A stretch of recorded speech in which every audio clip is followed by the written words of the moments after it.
और मेरे बाबा के भक्तों, आप लोग कैसे हैं? उम्मीद करती हूँ बढ़िया होंगे, फर्स्ट क्लास होंगे और बाबा को याद कर रहे होंगे। कैची धाम एक ऐसी जगह जहाँ असीम शांति मिलती है, जहाँ हर मुराद पूरी होती है। तो आज की स्टोरी में मैं बाबा के चमत्कार और राहु भगाने के लिए आप क्या रेमेडी कर सकते हैं और किसी के ऊपर राहु का दोष है तो वो कैसे दूर होगा, ये दोनों चीज़ें बताऊंगी। तो चलिए बाबा का चमत्कार बताती हूँ। बहुत ही इंटरेस्टिंग है कि बाबा जी देखिए फेमस थे एक से दो जगह होने के लिए, तो उसी से जुड़ा ये चमत्कार है और बहुत इंटरेस्टिंग है। आपको भी सुनकर के मज़ा आएगा अगर आप बाबा के रियल भक्त हैं। तो नैनीताल के एक भक्त को लंबे समय के लिए मतलब व्यापार के बिजनेस के सिलसिले में बाहर जाना था।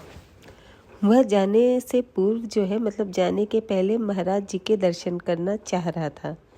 महाराज जी के उसने दर्शन कर लिए और दर्शन करने के बाद जब वह लौट रहा था तो उसके मन में विचार आया कि व्यापार के बाद घर लौटने पर पता नहीं महाराज के दर्शन हो पाए या नहीं हो पाए, मतलब वो इस चिंता में था। बहरहाल वह बाहर जाने के लिए गाड़ी में बैठ गया। गाड़ी कुछ स्टेशनों के बाद एक स्टेशन पर रुकी तो वो पानी लेने के लिए प्लेटफॉर्म पर गया। किसी ने उसे बताया कि नीम करोरी बाबा यहाँ बैठे हुए हैं। वो जो भक्त है वो आश्चर्य में पड़ गया। वो सोचने लगा कि बाबा को तो मैं नैनीताल में छोड़कर आया हूँ, फिर वे यहाँ कैसे हो सकते हैं, ये कैसे संभव है।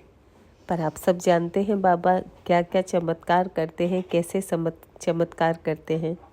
यही सोचता हुआ जब वो प्लेटफॉर्म पे गया तो उसने देखा कि बाबा प्लेटफॉर्म में वहाँ पर सचमुच बैठे हुए हैं और भक्तों से घिरे हुए हैं। उसने महाराज जी के चरण स्पर्श किए, कुछ अन्य भक्तों से बातें भी की और फिर महाराज जी ने कहा, जल्दी से जाओ अपनी गाड़ी पकड़ो, नहीं तो गाड़ी चल देगी, वह छूटने ही वाली है। जब वह भक्त अपनी यात्रा समाप्त कर नैनीताल वापस आया तब भी महाराज जी वहीं पर थे और सबने बताया कि महाराज जी तो कहीं गए ही नहीं, वो तो हमेशा यहीं बैठे हुए थे। तो सच ये है कि बाबा नैनीताल के बाहर गए ही नहीं थे। तो ये बाबा कहते हैं ना कि वो एक साथ दो जगह, मतलब कितनी भी जगह हो सकते थे, दो जगह तो बहुत कम है, एक साथ कई जगह हो सकते थे। तो अगर आप भक्त हैं तो आप एक्चुअली आपके अंदर एक मतलब एक सनसनी सी फैलेगी कि बाबा ऐसा कैसे कर सकते थे। तो बाबा ऐसे ही थे और वो ऐसे ही चमत्कार लोगों के साथ करते रहते थे। ऐसे ही एक और इंटरेस्टिंग बाबा से जुड़ी मतलब चमत्कार है जो लोगों ने शेयर किया है कि कानपुर के निकट एक जगह है पंखी। वहाँ बाबा जी के भक्तों ने एक हनुमान जी का मंदिर बनवाया था और मूर्ति की प्राण प्रतिष्ठा होने वाली थी। महाराज जी क्या था उस समय इलाहाबाद में थे। भक्त जो उनके भक्त थे उन्होंने मतलब बाबा जी से आग्रह किया कि वो प्राण प्रतिष्ठा और उसके बाद होने वाले भंडारे में शामिल हों। तो महाराज जी ने उस समय उन्हें मना कर दिया कि मुझे बहुत काम है, मैं नहीं आ सकता। समारोह के दिन, जिस दिन मतलब वहाँ समारोह था, महाराज जी ने गृह स्वामी जो उनका एक शिष्य था उससे कहा, मुझे कुछ समय के लिए अकेला छोड़ दो और कमरे में बाहर से ताला लगा दो। अब महाराज जी की आज्ञा कैसे कोई टाल सकता था। उसने वैसा ही किया जैसे महाराज जी ने उसे आदेश दिया था। अगले दिन पंकी से कुछ भक्त, पंकी वही जहाँ पे मंदिर बना था, महाराज जी और गृह स्वामी को प्रसाद देने आए। उन्होंने मतलब गृह स्वामी को प्रसाद देने के बाद जो पंकी में समारोह हुआ था उसके बारे में बताया और साथ में बहुत खुश थे, बहुत मतलब खुश थे कि बहुत ही अच्छे से उनका समारोह जो है वो संपन्न हुआ। और कहने लगे कि उससे भी ज़्यादा खुशी की बात थी कि बाबा भी वहाँ थे। यह सुनकर गृह स्वामी चकित थे। उन्होंने कहा, ऐसे कैसे हो सकता है? महाराज जी तो पूरे दिन इलाहाबाद में ही थे। लेकिन भक्तों ने कहा, आप गलत कह रहे हैं। महाराज दिन में 11 से 12 बजे तक तो मंदिर में ही थे। अब गृह स्वामी जी के आश्चर्य का ठिकाना नहीं रहा कि ऐसा कैसे हो सकता है। पर सबके मुंह से अचानक से निकला, अपरंपार है प्रभु की लीला। तो सच में महाराज जी की लीला अपरंपार है। तभी तो बड़े से बड़े और छोटे से छोटे, देश हो या विदेश हो, बाबा के हजारों या करोड़ों की संख्या में भक्त हैं जो उनको दिल से बहुत मानते हैं। बड़े से बड़ा सेलिब्रिटी हो चाहे छोटे से छोटा आदमी हो, सब बाबा के भक्त हैं। और बाबा की लीला है ही ऐसी अपरंपार। जिसको भी बाबा का साथ मिला वह इंसान कहाँ से कहाँ पहुँच गया। और सबसे अच्छी बात, बहुत सरल स्वभाव के थे। कभी कभी गुस्सा हो जाते थे, लेकिन वो भी क्षण भर का था और वो भी किसी रीज़न से होते थे।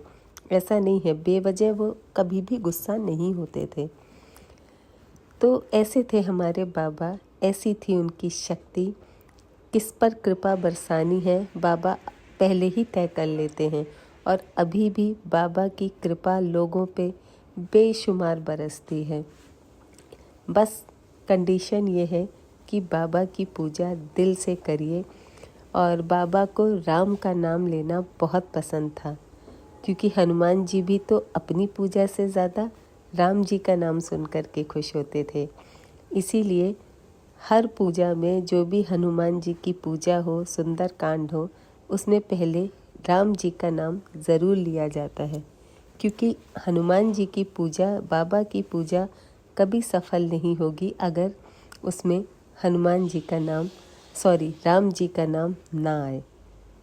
तो आप लोग भी जब भी हनुमान चालीसा का पाठ करें, कम से कम 108 बार पहले जय श्री राम का पाठ ज़रूर करें। अगर आपको बाबा की भक्ति चाहिए, हनुमान जी की भक्ति चाहिए, तो ये करना आवश्यक है। तभी आपको उनकी ब्लेसिंग्स मिलेगी।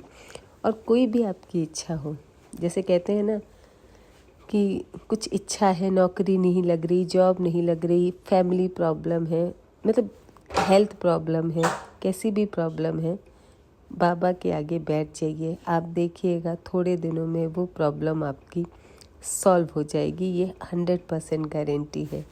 और जैसा कि मैंने आपके साथ स्टोरी शेयर की थी कि कैसे मेरी एक दोस्त ने अपने घर में बाबा की फ़ोटो लगाई और मात्र 15 दिन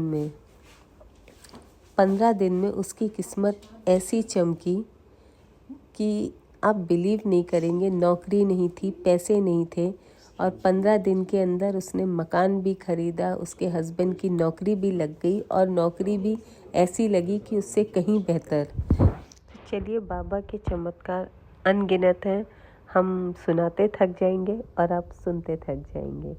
और जैसा कि मैंने कहा था कि आज मैं बात करती हूँ कि किसी के ऊपर अगर राहु की दशा चल रही है। देखिए, राहु को एक छाया ग्रह माना गया है और उसकी स्थिति के हिसाब से ही, मतलब वो जैसा रिएक्ट करता है उसके हिसाब से ही आपके जीवन पर उसका प्रभाव पड़ता है।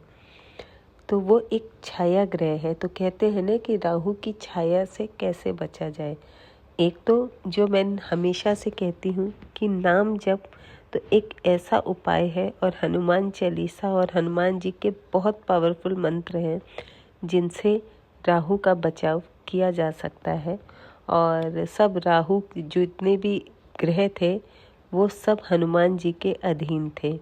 लेकिन एक होता है कि लोगों को और भी चीज़ें करने पे विश्वास होता है। लोग सोचते हैं कि अच्छा मैं ये कर लूँ या रेमेडी करूँ कोई, क्योंकि आजकल देखिए बहुत सारी वास्तुशास्त्र है और होम रेमेडीज़ हैं। किस ग्रह से, सबके लिए अलग अलग रेमेडीज़ हैं।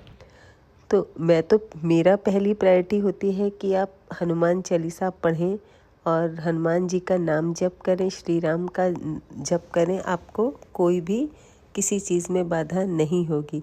लेकिन अगर आप रेमेडी करना चाहते हैं और चाहते हैं कि जल्द से जल्द आपको राहु से छुटकारा मिले, तो एक बहुत आसान सी आपको रेमेडी बताती हूँ।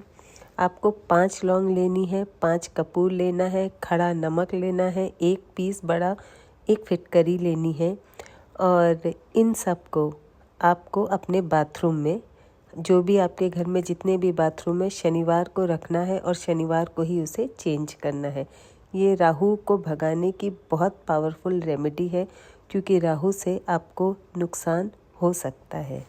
नुकसान इन द सेंस, जैसे आपकी नौकरी जा सकती है, आपका स्थान परिवर्तन हो सकता है, आपको हेल्थ से रिलेटेड थोड़े बहुत इश्यूज़ हो सकते हैं और सबसे ज़्यादा ये ग्रह जो है पैसा छीनता भी है और पैसा देता भी है, दोनों चीज़ें होती हैं। राहु से भर भर के पैसा आता भी है और उल्टा, और अगर एडवर्स इफ़ेक्ट हो तो पैसा जाता भी है। तो ये जो मैंने रेमेडी आज आपके साथ शेयर की है, ये बहुत ही पावरफुल रेमेडी है और आप मतलब इसको 1 महीना तक करिए, देखिएगा आपको निश्चित इससे लाभ ज़रूर मिलेगा। और अगर नाम जप कर रहे हैं साथ में भगवान का, हनुमान जी का, तब तो आपको बहुत जल्दी इसका फल देखने को मिलेगा। ऐसे बहुत से प्लैनेट्स हैं, ग्रह हैं, नक्षत्र हैं जो हमारी दिनचर्या को प्रभावित करते हैं। तो आप ये रेमेडी तो फॉलो करिए ही। मैं आपको रोज़ एक एक चीज़ों से बचने की रेमेडी आपसे ज़रूर शेयर करूँगी, क्योंकि अगर आपके मन में देखिए किसी चीज़ से विश्वास हो जाए कि हाँ ये चीज़ असर कर रही है, तो उसी से बहुत कुछ पॉजिटिव होता है। तो एक ये रेमेडी आज मैंने आपको राहु के लिए बताई है। ऐसी रोज़ रेमेडी मैं आपके साथ शेयर करूँगी। और हाँ, आप लोग मुझे ज़रूर बताया करिए कि आपको मेरे वीडियोस कैसे लगते हैं। अच्छे फीडबैक देंगे तो मुझे भी बहुत खुशी होगी और मैं और ज़्यादा मोटिवेट होंगी। तो अगर आपको अच्छे लगते हैं तो ज़रूर अच्छा कमेंट करिए, नहीं लगते हैं तो